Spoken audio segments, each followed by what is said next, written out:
இப்போ நீங்க என்ன பண்றீங்க? ஒருத்தர் பேர்ல வழக்கு போடுறீங்க. அது என்ன வழக்கு? அது ரைட்டு. அவர் பேர்ல குற்றச்சாட்டு. அது மட்டும் தான் பொது வெளியில இருக்கு. ஆனா அவர் அரசியல்வாதி. அப்போ 100 வருஷம் கழிச்சு தீர்ப்பு வரும்போது அவர் என்ன ஆவாரு? அவ்வளவுதான். அதோட ஒரு வாழ்க்கையே அஸ்தமிச்சு போயிரும். அவரு எப்படி விடுதலை ஆனாலும் கதை முடிஞ்சது. அப்ப எனக்கு என்ன நிவாரணம் இதுல? சட்டப்படி. நான் அமைச்சராக கூடாதுன்னு நீங்க சொல்றீங்க எஜமா. ரைட்டு. நான் அமைச்சர் ஆகல. ஒரு 6 மாசத்துக்குள்ள எல்லா வழக்கையும் முடிக்க சொல்லுங்க. அப்படின்னா உச்சநீதிமன்றம் அப்படி ஒரு உத்தரவு பிறப்பிக்குமா? சரி.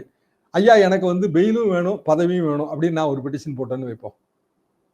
நீங்க பெயில் கொடுக்கும்போது நான் பதவியில இருக்கணும், இருக்கக்கூடாதுன்னுலாம் நீங்க சொல்லல. நான் சாட்சியை கலைக்க மாட்டேன்னு ஏற்கனவே எழுதி கொடுத்துருக்கேன். நான் சாட்சியை ஒரு நாளும் கலைக்க மாட்டேன்.